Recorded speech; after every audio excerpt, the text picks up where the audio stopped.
Papa, nou, toe jy nou net uit die varsity uitkom, toe moes jy nou ook die plig van elke jong man moes jy toe deurvoer van hierdie land in daai tyd. En ek is seker daar's duisende ander kykers wat ook na hierdie kanaal kyk en sal ook hulle self vereenselwig met die stories wat jy gaan vertel toe jy nou in die weermag was. As jy daar is, dan word jy geomring deur mense van al wat se klasse, al wat se plekke van die land wat byeenkom en julle is self is saam in hierdie situasie. So as jy kan 'n bietjie vertel, want ek is seker daar's duisende stories van die ou weermaglede wat hulle eie stories sal hê, maar jy het ook jou eie unieke ondervinding wat jy in die mag gehad het toe jy as jong dienspligtige. Ja, ongelukkig is dit so dat as jy van die army praat, dan moet jy dadelik weer mense waarsku dat daar die moontlikheid is van gekruide taal. Want gekruide taal en die army en die weermag het hand aan hand gegaan. En daarom die mense wat nie gekruide taal kan hanteer nie, moet liewers nie verder kyk nie. Kyk, toe ek is nie direk na universiteit weermag toe nie. Was in die 1979 se Julie inname. Die Julie inname is gewoonlik bietjie kleiner as die Januarie inname. En saam met en baie gegradueerdes sluit by die as dienspligtiges aan die Julie inname. En die rede is dat party van die ouens wat nou finale eksamens geskryf het, moet miskien 'n hereksamen skryf of wat ook al, en dan kan hy nou nie Januarie gaan nie. Ek was gelukkig te loop, ek het nie 'n hereksamen geskryf nie, net om daardie misverstand uit die weg te ruim. Ek het eers vir 6 maande het ek gaan werk as aanklaer. En wat toe gebeur toe ons in die army in die weermag kom Julie maand, toe daar 'n hele paar gegradueerdes wat toevallig ek dink ons was 5 LLB mense met LLB's wat saam was. Waarvan ek die enigste Afrikaans sprekende was. Die ander was almal Engelse. Maar in die weermag daardie tyd was almal Afrikaans sprekend. Al is jy Engels sprekend. Niemand praat Engels nie, jy praat Afrikaans. En as jy dit nie verstaan nie, is dit baie jammer vir jou. Dit is jou probleem. Maar in elk geval, ons is so 5 dink ek. En ons het ook in een bungalow gebly. En ons korporaal was 'n ouetjie, ek weet nie of hy standaard 8 gehad het nie.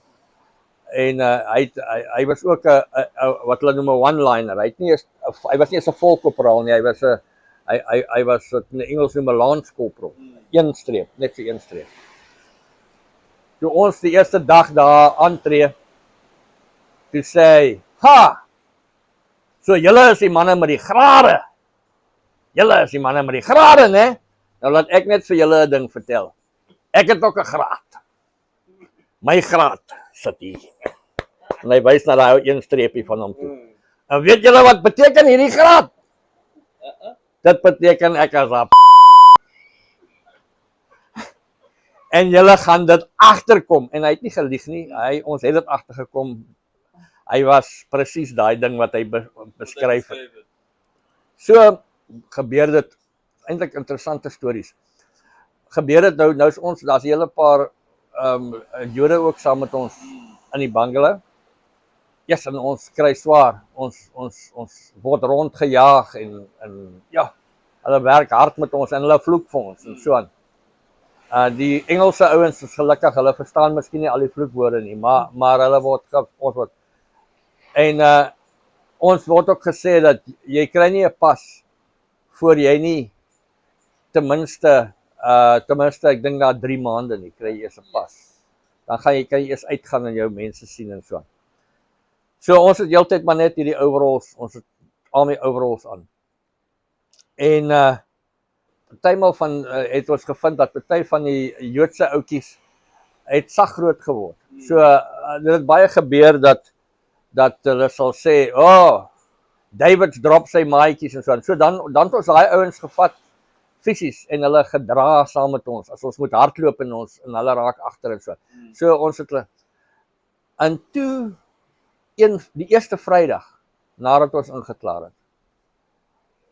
Toe die Vrydag het ons vroeg die oggend was ons uit en ons kom nou terug, ek dink na die bungalow toe en toe ons daar kom toe sê daai korporaal, "Alla Jode, tree uit." Jeez, ons tog nou ons weet die ouens het gesukkel, jy weet. Ja. Maar nie almal nie. Daar was goeie ouens, fikse Jode daar gewees. Ons tog o aarde, wat gaan nou aan? Ons groet die ouens hartseer want ons weet mos nie wat gaan nou gebeur nie met die ouens nie, maar duidelik gaan die Jode nou word nou geskei. En 'n mens het allerlei vreeslike gedagtes in jou jy weet. Daar's geskiedenis. Daar's geskiedenis, jy weet, en ons en ons is bekommerd en ons praat onder mekaar, maar die ouens bly agter en ons weet nie wat ons moet doen nie, maar op die einde hier's ons weer weg. Gaan chop weer af, die Jode moet bly. Ons dog, wat gaan hulle nou met hulle maak? Maar in elk geval ons is toe terug. Daar in die koppies in. En ons het weer word rondgejaag en so en so. En omtrent so 5:00 die middag kom ons terug na die kamp toe. Toe ons in die kamp instap, hier staan die Jode aangetree met hulle step-outs aan. Nou die step-outs is jou baadjie en jou das en netjies blink skoene. En ons sê nou, wat gaan nou aan? Nee, hulle het mos nou Sabbat op Saterdag. Ja. En die weermag kan hulle nou nie, hulle mag niks doen op 'n Saterdag nie. So hulle mag nie eens ligte aanskakel en so nie. Ja. So die arme ouens, nie arme ouens nie. Ons toe besef toe hulle is nie so arm nie. Dit is eintlik nie bad om 'n Jood te wees nie. Toe sê hulle net die ouens gaan nou huis toe. Hulle tree nou uit. Hulle gaan huis toe. Hulle staan hulle ouers vir hulle wag of hulle vriende whatever. Gat hulle. Hier bly ons agter. Ons chop af 'n hele naweek nog in die kamp. Shit. Daai volgende Vrydag. Toe daai korporaal sê, "Alla Jode, tree uit." Hoorie, toe tree ons uit, hoor. Ons tree uit. Die korporaal kyk so, hy besef toe, hier's nou meer Jode as wat daar laas naweek was. Hy sê, "Alright, ek sien hier's nou 'n bietjie meer Jode as laas keer, né? Alright. Op 'n telling van 3, dan drop julle daai browns. En dan sal ek kyk. En laat ek een voorvel sien onder julle. Dan maak ek van jou 'n fucking Jood. Het jy my?" Nou, die van ons met voorvelle het toe maar teruggetree. En wil jy hierdie korporaal met ons 'n Jood maak nie. Nee. Maar in elk geval die korporaal, hierdie een streep korporaal vat ons toe nou uit.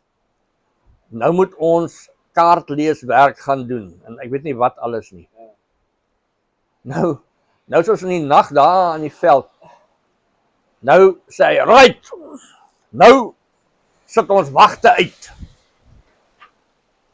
Die wagte sit ons uit in 'n sirkel van 180 grade rondom die kamp.